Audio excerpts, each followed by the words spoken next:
Welcome back to the podcast. This is one of our home team episodes. We have MDV, Matt DellaValle, Dennis Marshall, the DM man, and Gabe Yanez. Good for you. Dennis Marshall, the DM man. I just made that up. Well, we talked about it last week. We talked about Dennis being the king of DMs last week. Yeah, it seems to be sticking. So someone actually put a comment on a post and said the DM man. And so now I'm just going to start kind of feeding into it a little bit. Oh, no. Uh-oh. Dennis in those DMs. So Gabe was out for a couple of weeks. He was in Ecuador, and now he is back. So welcome back, Gabe. And we just started talking about how my audio has less echo. And so I thought I'd just share with you guys something that we've done. Is that I'm in my office, and this is a total tangent, but I think it's going to be really valuable for people, is that I turned my office into a safe room. And some people might think I'm a little bit crazy or a little bit, over the top, but it wasn't that expensive, and I think it's going to give me some more peace of mind. So that's where I'm at, and that's why the audio is so good, I think. So what does it mean to turn something into a safe room? I mean, the only context of safe rooms that I have are from that movie with Jodie Foster. Panic room. Panic room, dude. Okay. All right. So what I did is I took a room that, in general, you couldn't like break in through a wall really easily because it's been, like let's just say you have a closet, a big closet, like a walk-in closet. And I took the door and I put a like 500-pound full wood, super thick with extra, like the hinges, like this thing is like incredibly strong. I put a really, really, really strong door on with very strong hinges and a very strong frame that's reinforced into the wall. And then I put a deadbolt on it. And then on the sides, so facing in, if someone was trying to kick the door in, I put 2 hinges and a board across, like an old school, like medieval stuff. And so now you have hanging on a door, right, is like a board. And then there's 2 like L sockets on the side. And so someone would have to break through a deadbolt and through a plank of wood to then get into the room. And so the idea is, because my kids are old enough where, at times they'll stay home alone, the best thing I could think of was just to create a room where they could just run into, close a deadbolt, put that, and then they'll give them time to call the police. So that's what I did. It wasn't overly expensive, and it's giving me some peace of mind for what it's worth. Like when you and Ashley go out and the kids are hanging or something like that, or if something happens, to go to the room and lock the door. Is that the protocol? Yeah, and this is all brand new. Like it's just getting finished up. But yes, that's the answer. Yeah. Do you have like a cache of weapons in there? Do you have a go bag? Do you have some cash? What are we talking about here? Actually, what's in there? Maybe don't talk about what you have in there, by the way. Oh, yeah. You can't give away the secrets of what you have in. Yeah, I got tons of cash. No. So it's not about the cash. I know, I'm about, just joking. What I need to have is I should have a satellite phone and tons of guns. But we're stopped. I was just thinking about it, as a dad, it's like it's hard to, leave the kids or whenever. And you start thinking, well, what would they do? And if you really think about it, there's nothing they could do. If someone really wants to do something, so the only thing you can do is just slow people down. And so that's the goal of this, is slowing people down. At what age did you start leaving your kids at home by themselves? It's a great question. Oh, that is a good question. I think every kid is different for sure. I think you could tell the ones that are more mature and less. Now, what we're fortunate with is where we live, like there's some stuff pretty close by. So I think that I want to say maybe 10, 9, 10, because Ava was a little bit older, right? Around then. So about around 9, 10, we'd go like, and it's funny because if I'm telling you guys right now, you'd be like, dude, there's no way I could leave my kids at home. And you feel like this forever thing. But then all of a sudden you start building some more comfort to it, right? Like you start off with just going down the street, and then you go to a friend's house, and then you do this. And then all of a sudden you kind of like earn the confidence that they're going to be okay. And then next thing you know, you're leaving them there for hours and it's not that big of a deal. Yeah, I mean, my kids are 8 and still going to be 8 and 6 this year over the next couple months. And like, I would feel comfortable leaving them at home for a little while. if I had to run to the store or something like that, I would feel comfortable now leaving them home. I mean, I don't think I have yet. Maybe once or twice, maybe. Maybe weekly, but 6 seems young, but 8 seems okay. I know it's just like a 2-year difference, but like, yeah, I mean, they never really get into trouble. They don't they do the normal things that kids do, but they're not like doing stuff that I would consider dangerous ever that I've witnessed, obviously. So I don't know. I think I'd be comfortable leaving them home for like 10 minutes or something like that if I had to run out real quick. I think at this point. Yeah, the one word of advice that we give is generally that the kids are not allowed to eat when we're gone. Yeah, for sure. Yeah, no, that would freak me out. That's the only thing is just, hey, if you're going to eat something, like just because of choking hazards. Because of choking hazards, yeah. Yeah. It's so interesting to me how, I mean, I grew up in the 80s. I was born in 83, and mostly 80s, 90s kind of kid, right? Early 90s, late 80s kid. And it was pretty free-for-all back then. And I can't even imagine what it was like 20 years before me, right? And maybe even before that, like the fucking Great Depression era, kids are out there like making shoes on the corner or something, like trying to, earn a buck. It's very, very interesting how the paradigm has shifted to like, there's much more. You guys ever think about like going through, remember the 90s? It was like, watch out for the van, watch out for the white van that's going to kidnap you and like take you. Like that whole story went nuts. That every night, like it's 10 p.m. Do you know where your children are? Do you know where your children are? That a lot of that stuff came out of the guy that hosted one of those shows. It was either Unsolved Mysteries or America's Most Wanted. America's Most Wanted. America's Most Wanted. And there were a few major cases around that time in like the late 80s or like early 80s that kids just disappeared. There was one case in New York that was really famous. This like little kid who walked to the bus every day. And he was one of the first kids that ever showed up on a milk carton. And he got kidnapped, obviously a tragic story. But then this like kind of fever pitch of hysteria. I don't want to say hysteria, but this like concern about where are your children at all times definitely started at that era. And it's interesting to see how it's continued through and kind of changed now that those people who were that age have grown up, and how do they raise their kids now, knowing what they know. Yeah, obviously so much of this, is impacted by where you live and the community that you're in. But I mean, I immediately thought about, and I looked up this story because this was just last year when the mom got arrested. She was arrested and charged for reckless conduct because her 10-year-old son was found walking alone to a nearby Dollar General store less than a mile from their rural home in Mineral Bluff. I don't know if you guys saw, like the video kind of went viral because she was literally getting arrested. For I saw that. Someone reporting that her son was out. And it's kind of like, I live in a very rural area.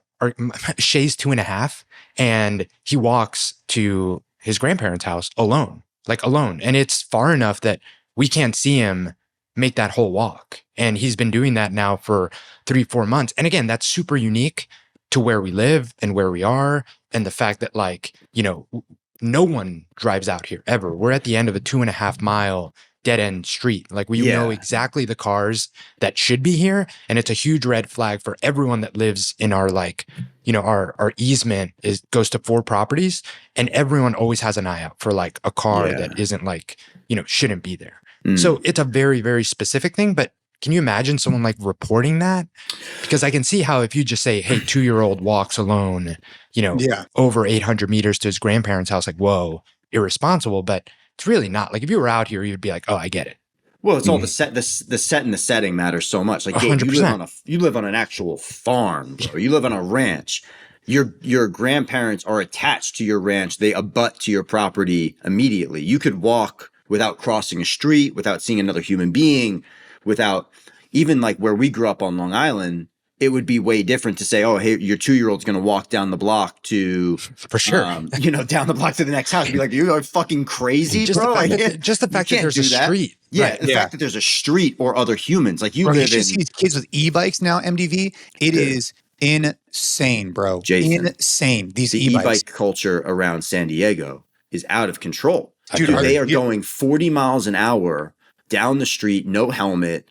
I saw a kid hit a tree at full speed on an e-bike. Dude. He was mangled I might sound old, like by saying this, because I used to race, ride BMX bikes all the time. But dude, BMX bikes were a lot different than these e-bikes, because nowadays they get by because you pedal them to start, and then basically they're just a motorcycle. It's a motorcycle. These kids are going 40 miles an hour, and they roll with like 2 or 3 people on them sometimes, and like, oh man, dude, it's really not good.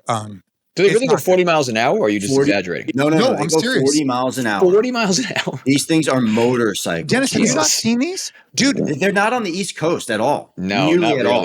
I mean, I feel like I've seen them occasionally. Maybe in cities. Yeah, but not kids, though.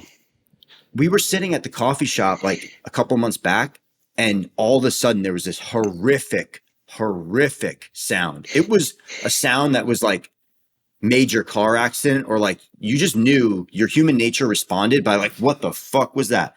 This kid going 30 miles an hour hit a palm tree squarely on his e-bike. And it was like the e-bike exploded, and this kid, like, he was pretty mangled. Like, he was bloody everywhere. He was unconscious for a while, and he just hit it square on. It was really kind of tragic, for sure. I hope he's okay. He went to the hospital. I don't know what happened. Yeah. It's so interesting, the balance between, like safety in general, but like specifically talking to kids' safety, and like, especially how it differs. We just traveled on this trip to Ecuador, and one thing was we took the kids' car seats last time we went, and we were like super good about like, it has to go in the car that we're going to travel in. We strapped Shay in the first time. And by the end of the trip, because we were going on these long car rides, and it's not required there, everyone was like, like, we don't use these here. Yeah, what is this? Yeah. We ended up just, having him on our lap and whatever. And this trip we were like, we didn't even bring the car seats. I can't believe you went scuba diving, Gabe. Like, it was shocking to me. Yeah. So very different safety regulations and stuff. I have a funny story about that too. But the child seat thing, because I even looked up, and then there's like, and again, people might call this irresponsible or whatever, but like you look at least with the data available, like, infant mortality through car accidents, and it's lower in Ecuador than it is here. So it's like, I don't know how much of this stuff is like actually having an impact. Am I saying you should drive without your kid in car seat? Like, of course not. But it was just one of those things where because it's not required, we didn't bring the kid seats. And we went on some trips in Galapagos where like literally I was sitting in the back of my uncle's pickup truck with Shay on my lap, like people would like look at that and be like, what the heck are you doing? But it's, I don't know. It's just another example of like how much of this stuff is really necessary and how much of it is like maybe a little bit of overkill. I don't know. It's just something that I remembered that was pretty funny. Have you guys seen the stroll? I mean, of course, you guys all have kids and shit. I'm the only one that doesn't have kids in this equation. But have you seen the strollers now that people push around, dude? These things are like fucking SUVs, man. Like, they got like tires and sound systems and shit. And like, I'm looking at these strollers. I'm like, I remember when I was a little kid, like pushing my sister around, it was like a piece of fabric and like some joints that you folded together in the stroller. Like, it was like a little snack tray. Yeah, plastic wheels, like little plastic wheels. Yeah, and these strollers are like $800, $1,000. It's crazy. Well, they got off-roading capabilities now. No, seriously. I know. The one you were talking about was like the old school one, like a small one that just like folds up really small. Yeah. Now they have ones, dude. They have like all-terrain tires on it, and then then you have the double ones where you have 2 kids, or you have the triple one. It's crazy. Is it like a status symbol to have a really cool stroller? Probably. It has to be. For sure. In some circles, 100%. For sure.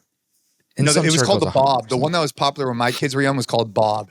I don't know if that's still a thing, Gabe. But we have one. We have one because here you wouldn't be able to push anything that isn't like an air inflated running stroller because we live on gravel. Like we can't get to like an actual road or sidewalk going to the mailbox. It's like almost like 3/4 of a mile to get down there. So we have a pretty good use case for it. But yeah, I mean, it's a nice stroller. It wasn't cheap. Yeah. Yeah. Hey, I've used it to run with them. It's fun. Dude. So scuba diving, I think, is terrifying. How do you do it? How did you do it without taking a lesson? How deep did you go? We went 30 feet. It was 15 meters, 30, a little bit more than 45 feet. Like 45 feet. We were pretty deep. I sent you the video, dude. It was insane. So the fish were insane. Everything about it was insane. It was incredible. But how did you do that with the comfort level? Like, did they like warm you up, or did you just do it? So a big part of it is like, I mean, an MDV can probably, MDV, have you scuba dived? No, I've done some light free dive. I don't like the idea of scuba diving. No? Okay. No, it's way too claustrophobic for me. I don't like that. No. What I was going to say is when you grow up swimming, there's just like a level of comfort in water that like is impossible to translate to anyone that hasn't just spent as much time in water as I have. But Ariel did it fine too. And she didn't grow up swimming. She knows how to swim. But I think a big piece of it was, and this happened on another trip, it wasn't a scuba trip, but just like the culture around stuff being like dangerous and sign all these like liability waivers. And like, you know, there's all these like, I think like sometimes the way things are here almost makes it seem like some of these things are a much bigger deal than they are. And I know that like, some of these things do have a lot of risks, but like, dude, I went there and my uncle was like, dude, you're going to be fine. My uncle was like, literally, like, get comfortable breathing in and out of your mouth and do this with your nose, like very often so that the pressure never builds up and you're going to have a great time. And everyone, every step of the way was like, oh, have you ever done this before? And we were like, no, first time. And they're like, you're going to be fine. And there was just this like, I don't know, it never felt like it was put on this pedestal of this thing that like, you have to take an 8-hour, 9-hour safety course. And these are all the things that can go wrong. And like all of this, it was just very much like check your equipment, all good. Here's what you're going to do. Hold on like this, jump back with your fins up in the air. And then like, we did a couple of like practice going down to do the two things of like taking the regulator off, blowing bubbles, putting it back on, and then like taking the water out of your mask. And once you did that, we were like, all right, we're going down. And we went down. There was a moment the first time we went down for sure that I looked up and saw how deep we were. And I had a moment of like, oh shit. Whoa. Yeah. Like if I freak out right now, I know I'm not supposed to just like bolt up. And we weren't deep enough that even if I did bolt up, it would have been like a big deal. I was more like, I don't want to be that guy that like, you know, my uncle is a local in Galapagos, like super small community. It's like being a local in Hawaii, right? And he's bringing his you know, nephew to go out and do this for a first time. Like for me, it was more the fear of like being that guy that like, dude, he couldn't figure this thing out that like everyone out here figures out. But I definitely had a moment then when I was like, there's a lot of water over your head right now. But I definitely would have been that guy. I would have freaked out being that far underwater. I wouldn't even go down. But Gabe, I think you bring up a good point about like setting the expectation. Cause like when I took my cert, I did a 2-day cert. And then when you get there, they're like, bro, sign your life away. This. And it starts like building your anxiety a little bit. 100% gets in your head. But, you know, with that being said, right, I think that some of that was okay because, you know, I'm doing it with my 10-year-old son and I'm thinking to myself, sure, dude, like, if you're 40 feet underwater, like, bro, I don't know, man. But yeah, I had that same reaction, man, as I went down for the first time. It was just so weird breathing underwater. It was very foreign, but that was a very cool video you sent me. It was the amount of wildlife under there was insane. We were in the middle. I'll send you guys the video. We were in the middle of a giant school of fish, like giant school of fish, like millions. They would go over you and it would get completely dark because they would block out all the sun. Yeah. And then there was a sea lion that was like sprinting through it and like opening it up. It was like out of a National Geographic like documentary. It was insane. It was the most unreal thing ever. But it was a lot of fun. I'm really glad I got to do it.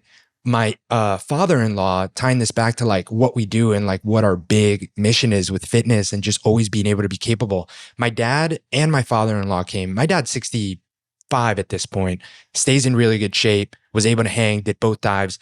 My father-in-law, who's 75, well, he's turning 75, went down there, did it with us, hung the whole time. He had to go up like a little earlier because his oxygen was going, he was depleting it a little quicker. But aside, that was like a 5-minute difference in our dives. He made the most of the entire day. And he's someone else that like has always, he's been a CrossFit gym member. He like always bikes a ton.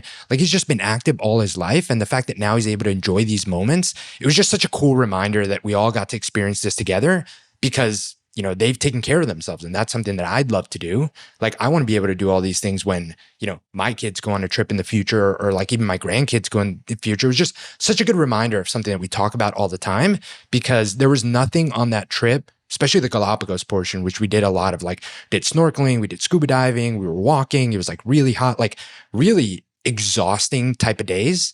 And everyone could hang, and not just hang, but like enjoy it too, right? Like there's people that can go on these trips, but they're like honestly miserable by the end of it because their feet hurt, they're out of shape, like they can't even handle the sun. Like there's so much about handling even the sun and getting sunburnt that has been tied to hydration and nutrition. Like just if you're healthier, you're not super fragile to all these things that like honestly make a lot of experiences miserable for a lot of people. And it was just cool that like the whole family could enjoy that because everyone's made it, made fitness and nutrition a big part of what they do. So it was just a good reminder of that. Dude, that's great. I love that. That's awesome, man. Gabe. It's good inspiration. Man. Like, using that me as an example too, like Ava's gotten really interested now in water polo. And so she wants to like tread water and throw the ball. And I'm like, okay, like you let's do it tread water and throw the ball. Like, I'm going to go find you a coach to like actually teach you how to do this stuff. But like, if you want to tread water and throw a ball, I could do that with you, And it goes back to what we're doing, man. It should never even be a question. It should not even like cross your mind. Like, hey, you want to go do something physical? Cool. Like, let's go do it. And your dad and your father-in-law being able to do it at their age is extremely impressive. That's really cool. My dad went spearfishing with me, but I don't know if he would do that. Maybe if we were in that situation, he'd probably do it. He just didn't want to go through all the certain stuff with me. Yeah. One of the really interesting things about some of these activities, like I agree wholeheartedly with what Gabe said about like you understand your fitness and like how fit you are when you are faced with an activity like scuba diving or being in the sun or walking on the beach. And like, you just see people around you. You're like, what is going on? These people are dropping like flies. But it's really interesting also, like I live right by the beach right now. I grew up on the beach. I was an ocean lifeguard for a long time. People overestimate their abilities in terms of the water all the time, dude. It's this weird thing. It's like people show up to the beach and it's like head high waves and it's ripping and the current's pulling and they just like run in. I'm like, what world do you live in that you think that the most powerful force on earth, arguably, is going to be kind to you, that you have no idea what you're doing right now? It's a very interesting thing. And I think it's because they don't understand how strong the forces of some of these things are. Like scuba diving is another good example. Like, so that can really mess you up if you do it wrong, if you're not ready for it, if you don't know how to breathe, if you can't breathe. But like just seeing some of the stuff that went down this weekend here, Memorial Day weekend, there were a lot of people who got into some dire straits, even just sitting on the beach, watching it for a few minutes and seeing people get in over their head in the ocean. It's pretty interesting. Well, you'd think they get one wave that just pummels them. And I imagine you probably see people like run out like, dude, F that. I'm done. I think for the most part, like they have fun, like those waves have fun. And then all of a sudden it's not fun. When it very quickly goes from being fun and enjoyable to being like, oh, fuck, my life is in the balance here because you start swallowing water. You're in too deep. You can't swim against the current. You panic. It's very, very interesting how little concept people have in terms of like their abilities and the ocean. I've always wondered about that. Gotta learn the hard way sometimes. Yeah, it's like, yeah. I'm probably overly cautious, I think, in the water, like with the waves and stuff. My comfort level isn't where your guys's is, and so even with Caden, like we'll do it, we'll dive, we'll do like whatever. But dude, I do not like getting pummeled. I get nervous, and it's just not something I want to do. So I try and avoid it. I'm with you, dude. But it's one of those things, like MDB said, that like me as well, being familiar with the water, being familiar with open water swimming. I used to do a lot of it with triathlons and stuff. Like, I feel like I'm more cautious than a lot of people because I know I've been in it as a strong swimmer and just some. I remember Atlantic City Triathlon way back in the day. They ended up canceling the swim because the current was so bad that everyone was missing the first buoy. Like you had to go straight out and around the buoy, but the current was so strong that everyone was getting pushed and couldn't even get around that buoy. Yeah. But the problem was that I was the first wave that went out, so I missed them canceling the swim. And all the lifeguards were so busy pulling so many people out from like the second wave and third wave that they just kind of let us go. So there was a handful of us that did the full swim, dude. And I remember that was like not a chill experience. And it's just kind of one of those things of like, you do it and like, you're just aware. So like, I wouldn't mess with something even remotely uncomfortable when it comes to that stuff because I know, even though I might be more comfortable than most people, it's kind of like the more you know, the more you like realize that like it's not worth it. The more you respect it. Yeah. The water's weird, man. You can't put your feet on the ground. You can't float. It takes effort. It takes effort the entire time that you're in water if you can't put your feet on the ground. And as soon as you lose the ability to think calmly or to just chill, or to like, if you're not fit enough, man, things can happen really badly. So anyway, word of caution anywhere to anybody out there, summer activities, have fun, be safe. Let's talk Murph. Let's talk Murph. high volume workouts. So for those people who are not watching this on video, 2 notes. Note number 1, if you're not on our newsletter, you're not on the Train Hard app, you're completely missing out. It's the greatest thing ever. We have the best programs, the best community with the best results, and the transformations are just locked in. But now to the other thing, Gabe, go ahead and hold up your right hand for us. Oh, someone got a. Did you cut yourself like cutting some fresh sourdough bread? What happened, dude? I punched the wall in frustration. Punched the wall? No, I milking a donkey. I ripped like an asshole yesterday. Gabe's hands were a little bit too fragile for 100 pull-ups, huh? Is that what it was? Dude. Yeah. And I was kipping, which Dennis already gave me a hard time about. But no, I ended up going to the local affiliate and doing Murph, and the competitive juice started flowing, and I just went full send. Nice. I ended up ripping on like fucking pull up like 98. This is the most frustrating thing ever. Bummer, always. Dude, last set, jumped up for the last set, literally telling myself, "Nice, I didn't rip." And then, how bad is it? Is it one of the clean rips? It's not bad. Yeah, it's a pretty clean rip. Yeah, it's just trying to keep it clean. Dude, I had a nasty thing happen at jiu-jitsu, and I had to recover for like 2 weeks. I got on some antibiotics because of it. So yeah, anything with your hands just sucks. All right. I'm pretty mangled from Murph. Speaking of Murph. Like sore? Yeah. Legs, biceps, triceps. Mainly legs right now. Yeah. They're just like heavy. They're heavy. They don't want to bend. There's like grizzle building up over the course of the day. I got to try to move around a little bit today to get some blood flowing, break this up a little bit, get in the sauna maybe. It was good though. We had a great day. It's like an annual tradition. It never disappoints.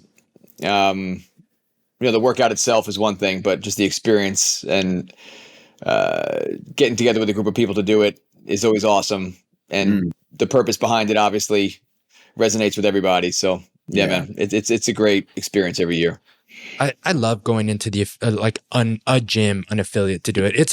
You could do it alone, and there'd be some benefit to that, obviously. And I know one thing you want to speak to, Dan, is like the value of like high volume workouts like that every now and then, and literally doing something that is going to leave you sore for a couple of days. But to your point, because we have the gym here, we really don't have the time to go out and like take class as much as we used to at the local gym here that my parents go to. But Murph is like a no-brainer. You go out and from getting everyone together, from doing the moment of silence, everything about, beginning to end of it is something that like I really, really enjoy every year. So I'm glad we got to do it yesterday.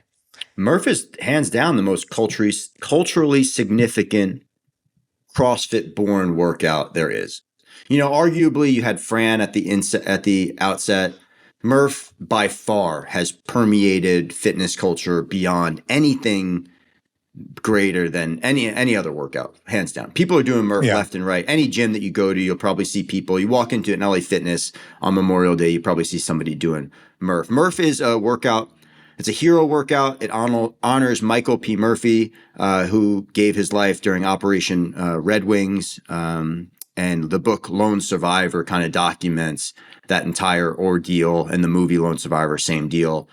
1 mile run, 100 pull-ups, 200 push-ups, 300 air squats, 1 mile run. If you have body armor or a vest, you wear it. And there's a whole bunch of different ways to kind of slice the apple on doing that workout. But the most important thing, man, I made a post in the Train Hard community about this, man. The most important thing about Murph is like the uncommon character that this guy, Michael Murphy, had.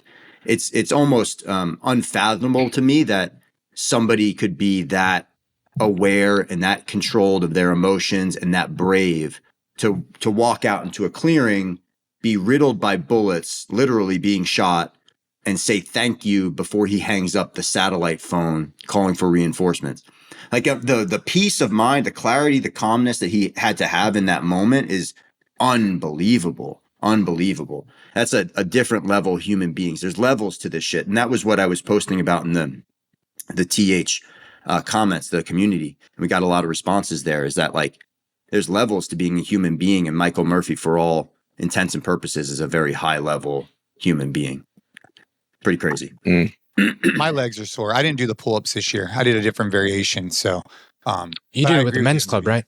Yeah, this year, look, I've done Murph a lot of times. And I love it. Yeah. But this year for me, I chose to take a different approach. And I think it was the right move for me. I could have gone to our gym and done it there. I could have done it. And I don't know. I felt compelled to do it with the men's club. And I put out the message. My wife and I were in Vegas, so we couldn't make the Saturday morning that I normally do. So I moved it to Monday morning. And we did a version of Murph that we could do in a parking lot with a bunch of guys, and we took a picture in front of the memorial. I thought it was perfect. I thought it was exactly what it should have been. So yeah, but my legs are definitely sore. And then I did the sprints today for the TH Daily, so now they're feeling a little bit better. But yeah, the way we did it all as an AMRAP. What's really important to me for the men's club, and I get messages. I just want to just a quick note. Every single day, every day, I get at least 2 people messaging me telling me they want to start a men's club. Please, if you're listening to this, you can message me and just say what's up, but don't message me and say, hey, what advice do you have for me to start a men's club? Just start one. Just start. Just text a friend, email some buddies, call a friend and say, hey, come over and let's go work out together and then we'll grab coffee. Because that's all I'm going to tell you anyways. I'm going to send you a voice message. I'm going to tell you, bro, just start. Stop talking about it. Just do it. But anyways, I think it's really important with these men's clubs to have people do it together. Yeah. That's the spirit of it. The spirit is not like, oh, you got 30 minutes and I got 38 minutes. The spirit is come in, do it together, grab coffee. And so I made it into an AMRAP of a run, an AMRAP of 10, 20, 30, and then an AMRAP of a run to finish it off. That's what we did. Yeah. Oh, yeah. Murph has become way better since I've stopped caring how long it takes me. I mean, that would ruin Murph. I'm doing straight. It would just ruin the experience. Yeah. Like worrying about beating somebody or how fast you were going to go or beating your previous time. I mean, it took away from the purpose behind doing it. Like Jay, what you did, a modified version of it. Like that's what it's all about. It's just about, it's about finding purpose behind the workout. 100%. Suffering along some other people to pay tribute. And that's it. Like, isn't that funny? Like I felt compelled to write modified Murph because it was modified, right? To be fair. But like, I felt like I was almost like cheating the Murph, but I'm still trying to honor, I still try to honor and share who he was to these men who had no idea probably. Yeah, that's all that matters. I think it's like this background in CrossFit. I saw a post from Hiller hating on Josh Bridges doing back squats. And I was saying to myself, like, dude, Josh Bridges is like 40 years old, back squatting 350 pounds for 20 reps. Ridiculous post. Who cares if he got below parallel? He's not competing in a tournament. He's not trying to win money. Like, that's different. I totally agree. Like, if you're in competition, the standard has to be there. But if not, man, like, dude, go out, train hard, do your thing, and move on. Like, I don't know. Well, you're also talking, it's Josh Bridges. It's Josh Bridges. It's like the 5th or the 6th guy on the Mount Rushmore of historic CrossFit athletes. He's up there, bro. He's up there. Where? I don't know. But he's up there. Top 10 for sure. Right behind Jay. He's right behind Jay. Right behind Jay. Yes. Jay's the consensus number 3 of the group, by the way. I've always said that. We can't have, the GOAT, Rich, Matt, 2nd, Jay, you're 3rd. Josh is somewhere in there. To have a video breaking down Josh Bridges' back squat about not getting depth is fucking wild to me. That's the stupidest thing ever. It's the dumbest thing ever. And also the fucking angle that the video was taken from was like, I think it's a off-center side view. So you're not seeing the crease of the hip and the top dude, Josh of the knee has always had problem. Dude, he got his knee mangled. Surgery too. He got his knee mangled when he was in in the teams, and he had to have surgery on it. So he's always kind of like, whatever. He just had another knee surgery pretty recently too, like a couple of months ago. Yeah, I think Josh Bridges knows what he needs to do in terms of training to take care of himself. I think he's doing okay. Yeah, I hope Josh that's all that matters. I hope Josh didn't give a shit. I'm sure. Did you see Ben? Was it Ben Greenfield? No, it was Dan Green. Dan Green, I think, or someone commented and saying, "Dude, that might have been the stimulus he was looking for out of those particular squats, is to keep tension or whatever." Like, just looking at it through a different lens. Like, maybe going 3 inches below parallel wasn't what he wanted to do, and it's one of the many things that was so positive that came out of CrossFit and like the competitiveness because there it is. You first of all, as a coach, you can't tell from this angle whether or not as a judge, you can't tell from this angle whether or not he's getting depth. You have to be directly side angle view for sure. And the caption is ridiculous too. That there should be a cap. That the manner in which he performed this is inappropriate. Like there should be some kind of time cap on a 20 rep back squat attempt. Who the is absurd. This is a completely unhinged. I follow this douchebag. Oh, yeah, Dennis, let's go. Let's go. But how can you critique Josh Bridges? Like he couldn't do 365 with that depth or less for 20 reps. I couldn't right now. I think my back would break. I mean, it's ridiculous. This is so stupid to me. This is so to spend 5 seconds criticizing that effort is just absurd on so many levels. Dude, all-time GOAT. Some of the most iconic pictures ever coming out of the CrossFit Games. This guy, Josh Bridges, undeniably. The guy was all fire. Yeah, dude, the guy's on fire constantly, man. He gets me so fired up. And he's doing a 20 rep back squat at what, 365? Right, yeah. 365? Yeah, 365. Okay. Yeah, that would flatten most people with one rep. I think it's more impressive the longer it takes. The longer the set lasts, the more impressive it is. Dude, just to have that weight in your back.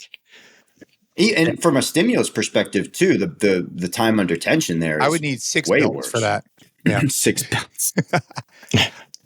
Ridiculous. Yeah, what I was going to say is the positive that came out of CrossFit was there just being some sort of standard, right? And encouraging people to have a full range of motion and cleaning up a lot of the stuff that was more prevalent beforehand. And like, okay, this is a squat, but like it's just gone so far when you're like nitpicking the like little trivial things like this stuff. But that stuff only matters. So this is different. This angle. Look at this judge right here. What is he judging here? This judge right now. What's going on? If it's a male judge, he knows exactly what he's doing. By the way, why is he wrapped in saran wrap? He knows exactly where he's at all times in that video. Bro. What is he wearing? I don't know. For people who are watching this, you just pulled up a clip that Hiller definitely talks on high rocks and the range of motion for the squats, which in his defense, I think at the elite level and all that kind of stuff, 100%. Like if there's a standard, people should be hitting it. Like I don't disagree. That video though is really bad. Like it's just some judge looking at some girl's butt. Yeah, I mean that's elite level something right away, but like it's not elite level judging. That's for sure. It's terrible judging. But I mean, you say something else about the CrossFit standards? Sorry to cut you off. Not good. Well, the thing about movement standards for a range of motion through a squat, like you're talking about, yes, full depth in terms of the joint, right? We're talking about utilizing the joint in its full range. And also you get this longer stretch of the muscle and then the longer contraction. But it's also inarguable that you can have short range of motion for muscle development and be very, very effective. Very, very effective. Even think about isometric holds. Isometric holds are great for developing muscle. And if you're doing short range of motion, like if you're doing like quarter curls, you ever do like quarter curls or half curls? Like that's a fantastic way to blow your biceps up, really cause a lot of muscle damage or tissue damage and then recover. And I think it's just like this really short-sighted view that like everything needs to be done to the CrossFit standard. Like, I don't think that that's true at all, especially not in bodybuilding at all. But anyway, even within CrossFit for that matter, you're training the average population, you're going to encounter people on a very regular basis that simply can't meet the standards that you're trying to uphold in terms of range of motion and to be able to do that safely, especially under load and speed. And you have to be able to understand how to modify movements accordingly for people to accommodate their mobility, their body type, their structure, their limitations. And like, if you're trying to get everybody to squat below parallel, some people just simply can't do it, and nor should they. And maybe they never will be able to do that, especially with weight. And to force a square peg into a round hole is just inappropriate a lot of the times. I mean, the situation with Josh is obviously different. I mean, but still, I mean, just to take it completely out of context and just say these are not squats is ridiculous. I mean, but that's your stick. I mean, look, if you're competing in any sport and there's a range of motion standard, it should be hit. If you're not competing, there's no money, there's no anything. Do whatever the hell you want as long as you're getting a phenomenal workout. Like, dude, at the men's club yesterday, we have all these guys, right? I don't know. There's probably 40 guys yesterday doing Memorial Day Murph. How do you think their push-ups and squats looked? It doesn't matter. Like, dude, they were just crushing it with me. And as we progressed, they got a little bit worse. But you know what? There were high fives. They got in a lot of great work. They finished up with a great run, and it was awesome. Like, yeah, did I encourage, like, hey guys, like, if you can't keep this standard, like, drop down your knees. It's no big deal. Like, of course I encourage these things, but I'm less in tune with it than I used to be. It's just like, dude, let's just crush it. Now I try and keep my, movement, pretty crisp, but yeah, of course. Well, I think quality of movement, regardless of range of motion, is essential, right? Like, you're trying to fight for high quality push-ups. You're not trying to do like, the push-ups that you see on Instagram for the world record, where he's just like the quarter just pumping back and forth, like for 1 million push-ups. Like, that's not necessarily great either. It's better than nothing. But like, if you are doing Murph, like, try to hold yourself to like doing your best possible push-up. If you want to do a push-up, if that's from your knees, it's from your knees. If you can only go down 3/4 of the way and you come back up, that's fine. I think the intent matters a lot in these kinds of situations. And certainly if you're competing, dude, you have to know the rule set that you're competing in. You satisfy the standard, whether or not, it's optimal for fitness purposes, because it's a whole different ballgame. You're talking about a rule set in competition. So you have to do that. You have to be clear about your movement standard. And then there's this nonsense that used to happen at CrossFit competitions where it's like, the judge wasn't judging me the right way. No, you didn't conform to how your judge was judging your movement. You have to be a good enough competitor to change instantaneously to get to the standard that they're saying. Not what you think the standard is. It doesn't fucking matter what you think the standard is. It only matters what that judge thinks right now. And if you have a problem with it afterwards, you go to the head judge and say, hey, this was wrong, but I just want to let you know, type of deal. You have to be able to change your movement. The best in the world always did. You think Matt or Josh or you or Fraser, whoever, like, they had a judge who wasn't like giving them what they wanted? They turn to them, they're arguing with that person? No, they just fucking satisfy the standard and they move on, they win the event. That's what those guys did. And I think that that's always the best way to approach that stuff. So, Dennis, I know you got an out. We need to talk about kettlebell swings. Yeah. So this has been like weeks in the making, weeks in the making. I mean, this is the suspense for the listeners is incredible. I got to actually hop off before we get into this conversation because I didn't do them.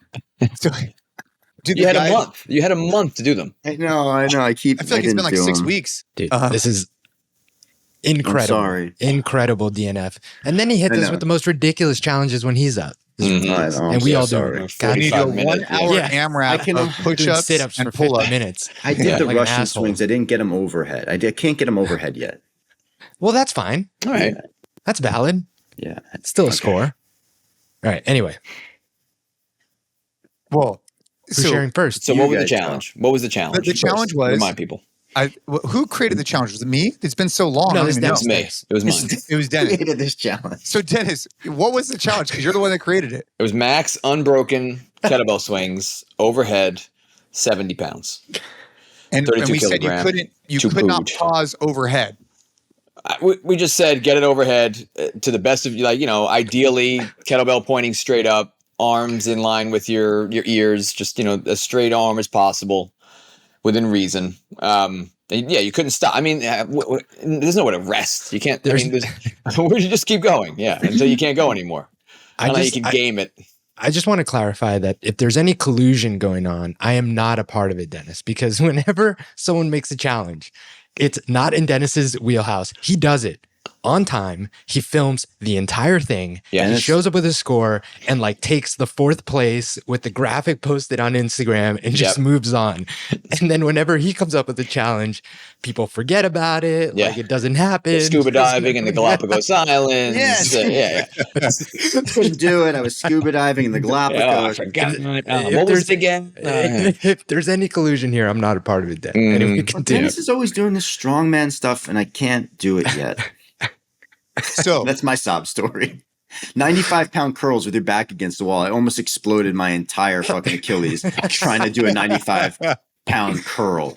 I was I can't do that. So I think there's going to be quite a few people are going to try this one. So 2-pood kettlebell, 70 pounds, max reps, unbroken, overhead. That's it. That's Till you can't do any more. Till you put it down. One more week. I'll go for. I got 52.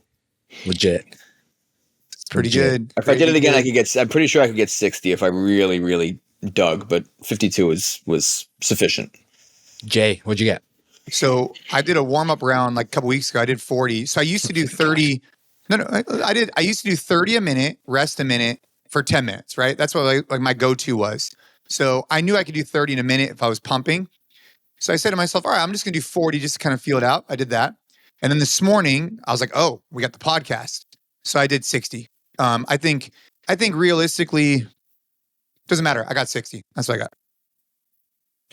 I got 45 that I would count and submit my video for, but I held on for 49. But looking at the video, those last four were train wreck. The lockout was not. I couldn't. I could swing it up to here, but I couldn't extend my arms anymore. I just could not extend my arms. Mm-hmm. It was my grip that got a little smoked. It wasn't my grip. It was just I couldn't lock out anymore. I mean, my grip was. It's not like I was going to be able to hold on to that thing many more reps, but those last four, and the reason I didn't even hold on for 50 was just I didn't have this anymore. This little bit at the end. Mine was just pure will. My will just gave out. It wasn't anything in particular in terms of body parts. I just said I'm done. I think I'm done now. This is good. I'm sending my video to Liz, and we'll have it for the judges' review for next week. But I felt like it was a very good effort, great range of motion. I'm curious to see this overhead position. Dude, Jason's videos are always so The overhead position on a 70-pound kettlebell is tough. It's very, very tough. Anybody who's out there who's listening who goes like, I'm going to give this a shot. Be careful with getting that bell up and overhead. It's a very, very heavy bell to move through that range of motion. You know, if you don't feel it, use a lighter bell. If you want to do it with Russian swings to your eye level or slightly above, do it with Russian swings to your eye level slightly above. This is one of those ones where it's like, yeah, you might get a little bit nasty with that kettlebell if you can't handle it. Yeah, Russian might even be worse to try to do max set. No, I don't think so. Oh, but I mean, you could go for so long. You go for so long. Be worse. It would be at least 100. That's what I'm saying. Like when what gives up? Like like when do you just say I'm done? I think it would be worse. And 100% be worse. I will give this a good college try with the Russian swings for max reps. I didn't do the overhead. I'll take a DNF on the challenge. I will not get 100 reps. There's no way. Maybe I'll get 70. 75, maybe. Yeah. I'm going to send the video to Liz. It looks like, look at here. Liz put up the scores. Jason pulls ahead. Five challenge wins. Gabe with 4, Dennis with 2, MDV with 2. Now, I know some of these are kind of gray and vague and, it doesn't really matter, but I think there's going to be someone out there that could easily get, I think 75 is doable with a 2-poot overhead. 2-poot overhead. Well, you're going to get one of these fucking kettlebell ninjas out here, man, who's like juggling a 70-pound kettlebell, making it look like a paperweight. Yeah, those guys are monster insane. Hands. Insane. Yeah, I think. So like who's up for the challenge? Yeah, MDV is. Maybe you need to have a rule where if you DNF, you can't announce the next challenge. Maybe Dennis gets another go or something like that. I'll happily come up with a challenge, but I do feel bad about DNF in this one, so I'll do the Russian swings. How about max hollow rock hold? How about max plank hold? Oh, we're gonna be here all day. What's the standard? Sucks. Yeah. What's the standard for both of them? Like, what would the hollow rock technically? The hollow rock would be tough to standardize. Would it be like hamstrings and shoulders off the ground? Hollow rock, I mean, would just be shoulder. Your heels and your shoulders would have to be off. Yeah, off the ground. Heels and shoulders. I mean, all this kind of gets back to the conversation we were having before about like competition standards. You just have to draw a line somewhere. Yeah. And it might not be perfect in terms of the movement, but like there has to be a line. How about I don't have parallel bars anymore, but L-sit hold would be good. I don't have parallel bars. Even just a bar hang hold. How about this? How about push-up plank position with a 25-pound plate on your butt or whatever, right? You know what I mean? How about we do... It's all suck. It's all just all suck. I'm not on board with any of these so far. 20. You have to do. We should have people submit challenge ideas. Yeah. We should have people submit challenge ideas that we pick from. I like the idea of like, let's try the bar hang. Let's just try let's keep it simple. Let's do bar hang. Yeah. Let's try bar hang. A max time bar hang. You can use chalk. Your hand, both hands have to. You can have one hand on the bar if you want, but like as soon as you let go with both hands, you're done. Yeah, any grip is fine. You can switch your grips. You can't support your body weight on any other thing. Like you can't like rest your thighs on the rig or anything like that.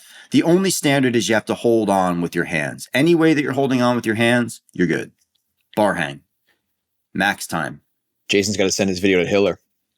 Dude, my videos, dude, come on. Really? Max bar hang? Max bar hang. Are we going to take into account body weight here? This is unbelievable and unfair. Well, we don't take into account body weight when we're throwing around a 70-pound kettlebell. So I'm just kidding. All right. Well, that's the challenge. Appreciate you guys. If you guys want to, to all the listeners out there, I know that there's quite a few of you guys because I hear from you at the men's club in particular. By the way, men's club, we have, you check my Instagram on the stories, but we have 3 locations. We have Richmond, Virginia. I'm going to be out there for a CBP event, and I'm going to be hosting a men's club. Las Vegas, Nevada, and also Winona, Minnesota. Those are 3 locations that are coming up that we're going to do in-person men's club meetups. Just an opportunity to work out with me, grab some coffee, hang out. We'll have more of those coming up that'll be more structured. We'll be able to talk more about them as the months and years go on. But right now, those are a few that are coming up. So make sure to check out my Instagram. And the challenge is to hang on a bar for as long as you can. And quick tidbit on that. Rogue Fitness had I remember the cliffhanger challenge. The winner held on for 60 minutes and 20 seconds. Yeah, I remember that. Insane. You guys can look up the videos. I think he did a strict pull-up at the end of it too. He was a rock. I think he was a climber. Maybe. Oh, yeah. If I get 3 minutes, I'm going to be stoked. 3 minutes would be huge. I think 2 minutes is like gold standard. Atia talks about 2 minutes being gold standard for. It's very challenging. It's easy, super hard until it's like it instantaneously turns over, and then you're like, I would fall into a ravine full of sharks right now if I had to. Like it doesn't matter. Just like let go. Yeah, just helpless. Yeah, this will be good. All right. Well, gentlemen, I know everybody's got stuff to do. I just want to say I appreciate everybody who's checking out this podcast. Simple ask, we're diving deeper. We're going to keep elevating this thing. Share this podcast with 2 friends. Keep training hard. Make sure to check out the app. And we'll see you guys again next week. Let's get it. Hell yeah.